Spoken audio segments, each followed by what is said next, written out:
母は交通事故に遭い、もう30年近く眠ったままです。それは私がまだ7歳の時でした。よく晴れていましたが、寒い日でした。ランドセルを背負い、いつものように外に飛び出そうとする私に、母が声をかけました。ゆか、今日はマフラーをしていきなさい、と。そして、ピンクのマフラーを渡されました。でも、いつも友達と走り回っていた私は、寒さなんか平気でした。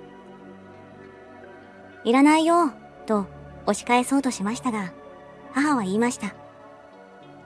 暑くなったらランドセルに入れておけばいいんだから、と私の首元に巻いてくれました。女の子は体を冷やしちゃダメなんだよ、と2つ上の姉も言いました。首にはちゃんと私とお揃いのマフラーが巻かれていました。母もよく言ってました。いつかあなたたちもお母さんになるんだから、体は大切にしないといけないのよ、と。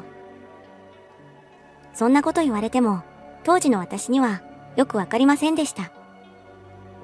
でも、マフラーの感触は好きでした。いい匂いがして、優しく、温かく包んでくれます。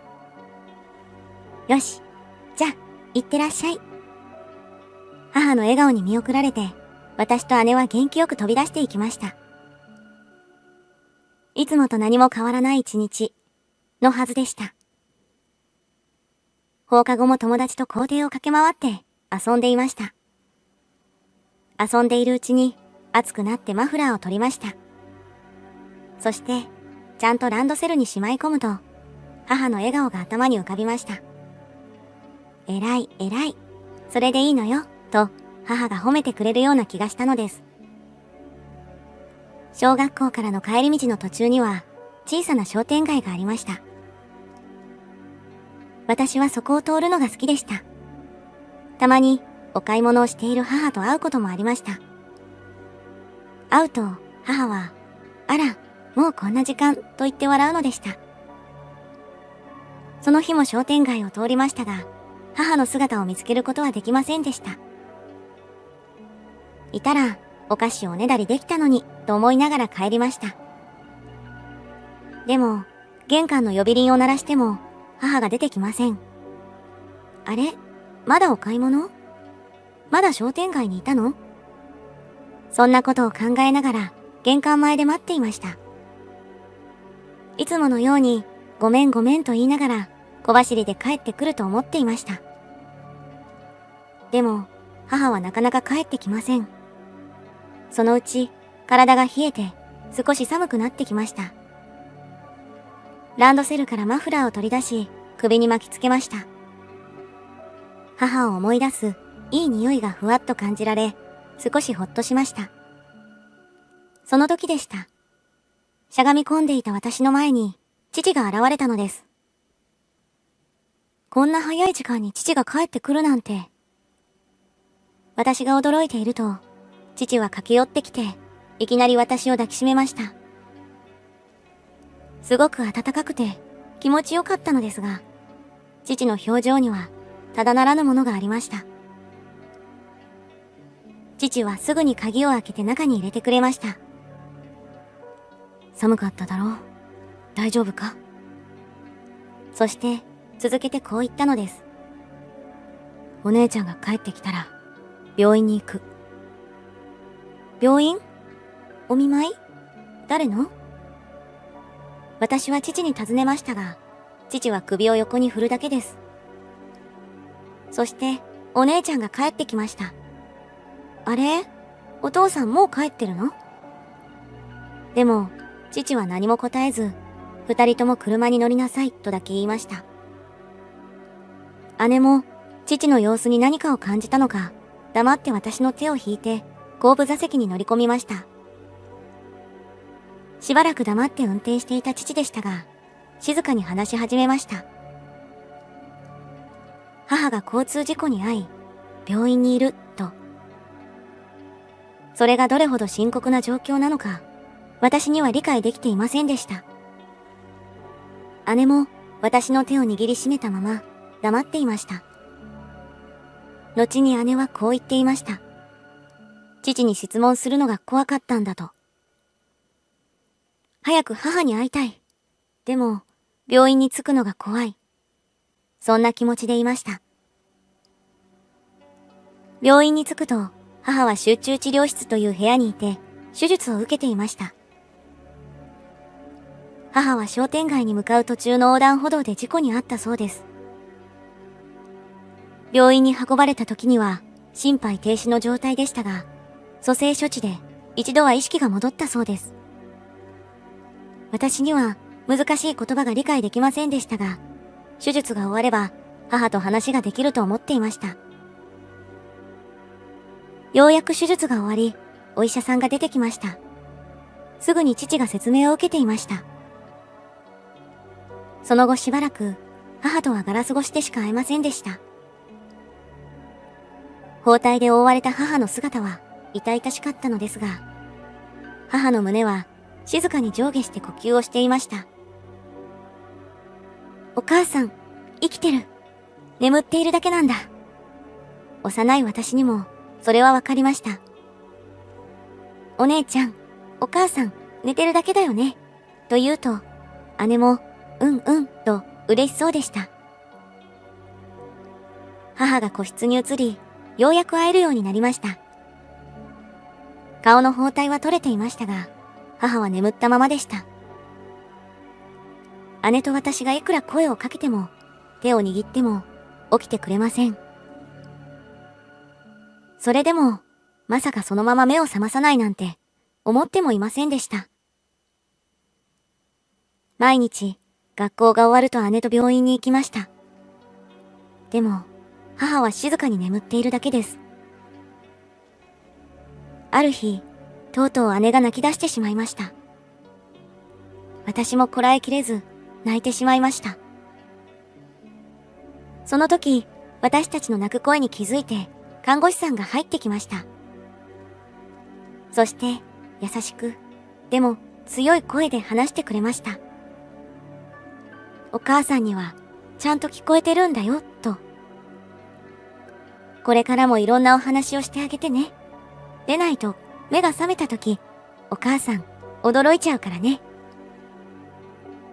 医学的に看護師さんの言うことが正しいことなのかどうかなんて、当時の私たちにはわかりません。でも、少し前向きな気持ちになれました。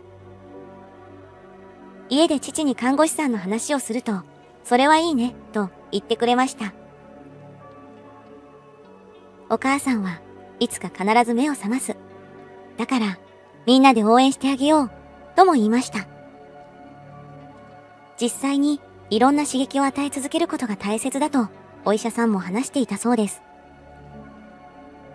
週末は父と一緒に病室に行って、ゆっくり病室で過ごしました。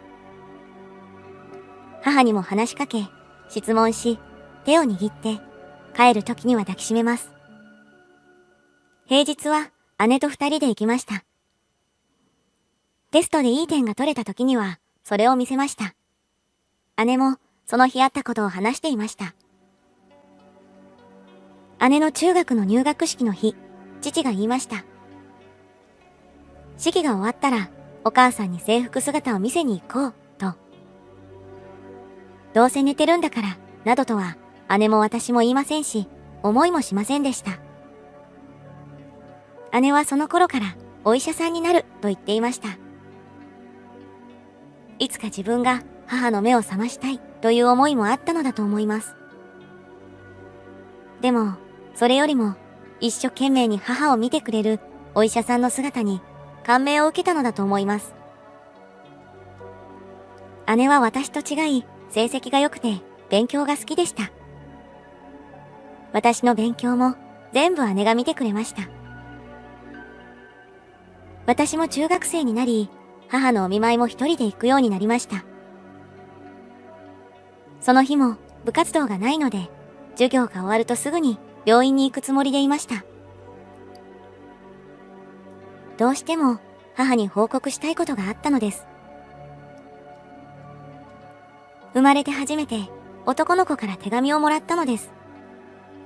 くれたのは、その後結婚したケンジでした。小さい頃はよく一緒に遊んでいたし、母もよく知っている男の子です。母に、あのケンジがさ、ラブレターだよ。笑っちゃうよね。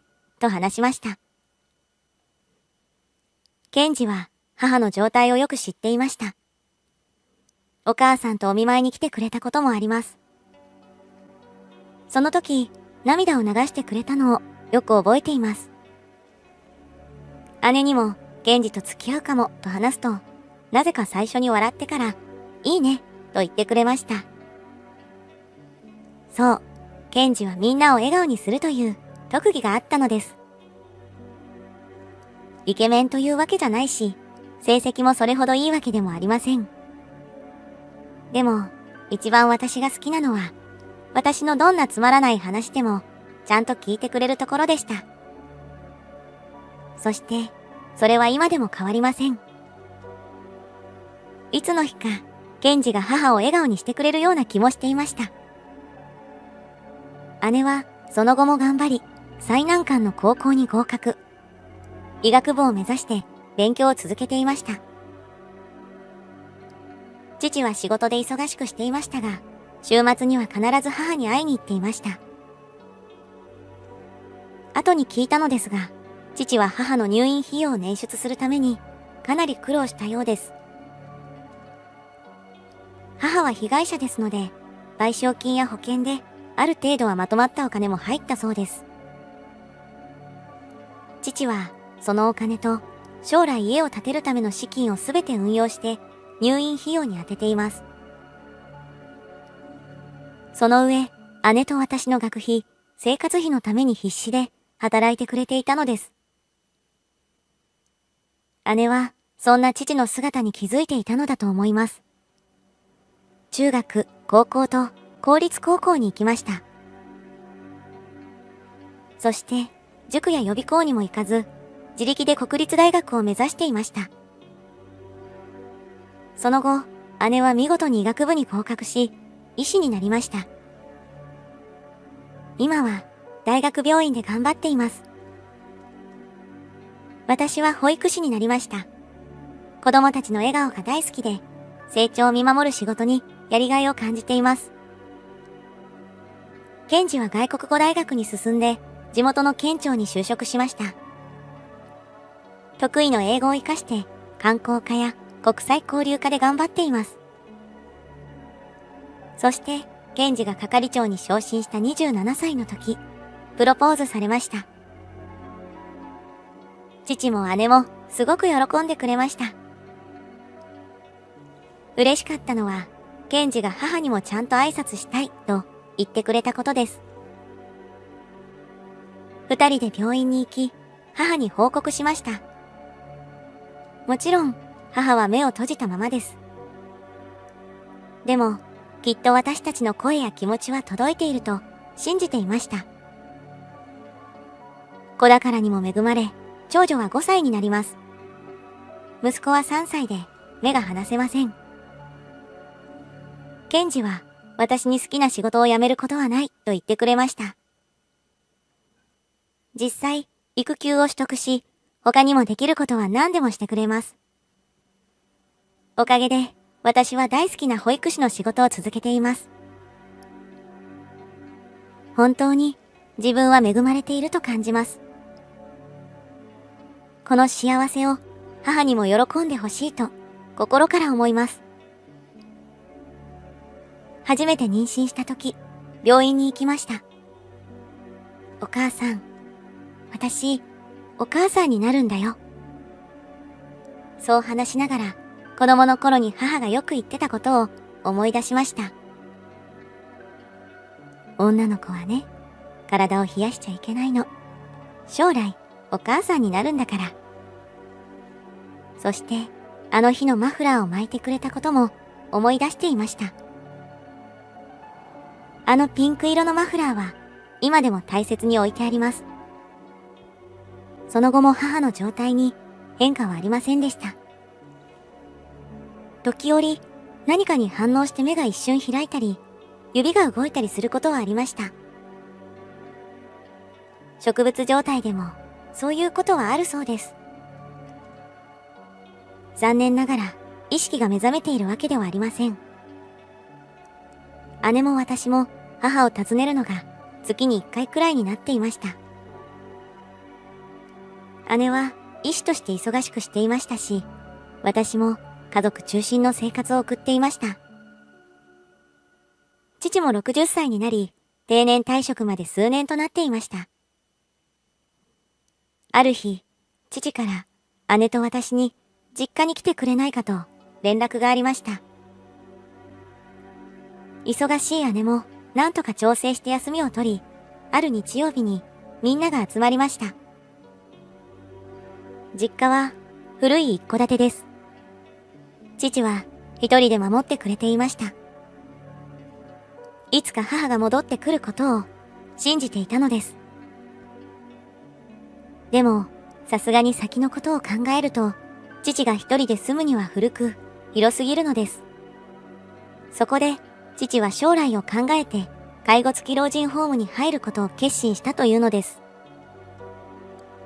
もし母が意識を取り戻しても、後遺症があるかもしれない。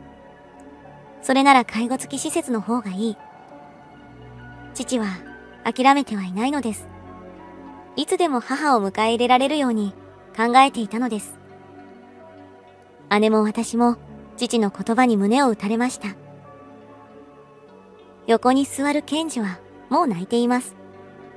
いつも先に泣かれてしまうので困ります。父は母の荷物はできるだけ持っていくつもりだと言いました。目が覚めた母から、あれがないこれがないと叱られるのが嫌だからな、と笑います。だから、私たちに整理してほしいというのです。全部、姉と私のせいにしようということです。そして、どれくらいの荷物があるのか、姉と見てみることにしました。すると、思い出と書かれた段ボール箱が出てきました。開けてみると、たくさんのビデオテープが入っています。そのうちの一本に目が留まりました。お母さんの誕生日と書いたシールが貼られていたのです。姉が言いました。そういえば、来月はお母さんの誕生日だね、と。そのビデオには、母の誕生日を祝うケーキが映っていました。何本ものろうそくの火が揺れ、その先には、照れくさそうな母の笑顔がありました。姉と私が母にまとわりついています。そして、姉が、ハッピーバースデーの歌と言って立ち上がりました。そして、みんなで大声で歌っています。母は満面の笑顔です。歌が終わると、ありがとうと言いながら、ろうそくの火を吹き消しました。その後、また母に抱きついて離れない私。早くケーキを食べようという姉。そこには、私たち家族が一番幸せだった頃の光景が映っていました。父も涙をこらえることができず、何度も鼻をすすっていました。姉が言いました。お母さんの誕生日のお祝いをしよう、と。これまでも母の誕生日には顔を出し、病室にお花を飾ってはいました。でも、みんなで揃ってお祝いをすることはありませんでした。それに最近は家族揃ってお見舞いに行くこともありませんでした。幸い誕生日は次の土曜日で、姉も午後からなら大丈夫だと言います。お医者さんや看護師さんに相談すると、個室だし、ぜひしてあげてくださいと許可してくれました。当日は私がケーキやろうそくを用意し、ケンジと子供たちが病室に飾り付けをしてくれました。父が持ち込んだビデオデッキで、あのビデオも流すことにしました。あの日と同じように、ケーキにろうそくを立て、みんなで歌いました。きっと聞こえている。そう信じて。ビデオに合わせて、何度も繰り返して歌いました。映像の中の母の声が聞こえます。明るい笑い声。姉と私がはしゃぐ声。お母さん、大好きだよ。おめでとう。姉と私がそう言いながら母に抱きついています。その時でした。母の手が動いたように見えました。手が少し浮き上がったように見えたのです。父と姉にそれを言うと、え、本当かと母の手を見つめていました。そして、もう一度姉と私の声がビデオから流れたとき、確かに母の手が動いたのです。姉が、お母さん、聞こえる？みんないるよと声をかけました。母の目は閉じたままでした。でも、二度も手が動くことなど、これまでありませんでした。父がすぐに看護師さんを呼びに行きました。看護師さんが母の様子を確かめます。つながっているモニターの数値も確認し、先生を呼びに行きました。駆けつけた先生も驚いています。さらに詳しく見てくれた結果、明らかに意識が動いた形跡があると言ってくれました。さらに刺激を与え続ければ、意識が戻る可能性はあるとも説明してくれました。誰よりも母が諦めていなかったのです。私たちは願ってはいたけれど、どこかで諦めていたような気がします。母はあの日で時が止まっているのかもしれません。だから姉と私の当時の声に反応したのでしょう。私の子供たちの声が当時の姉と私の声のように聞こえたのかもしれません。これは奇跡のような出来事ですよ、とお医者さんは言いました。脳神経外科の専門医になっている姉も同じことを言いました。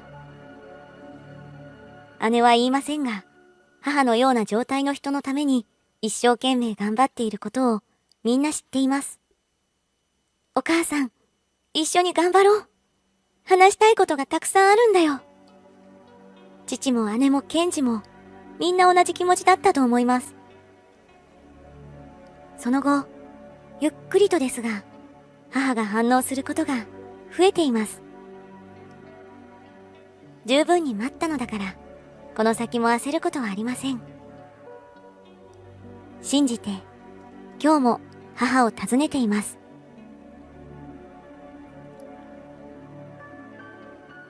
昏睡状態にある家族にとって一番大切なのは諦めてはいけないということだと思います。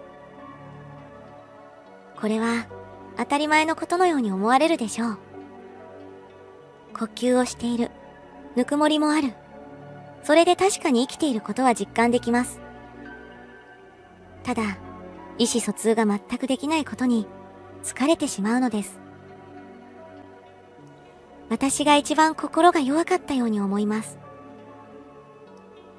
父も姉も母の目覚めを信じていました。それに、姉は絶対に諦めないとよく言ってました。医師として様々な事例に向き合い、現実を知る中で可能性があることも知っていたからでしょう。母も最近では痛みなどの刺激にはかなり反応するようになっています。確実に目覚めに近づいていると母も言います。もう一度母の笑顔を見るまで、もう不安も疑いも持ちません。信じて頑張っていきます。では、次回の動画でお会いしましょう。ご視聴ありがとうございました。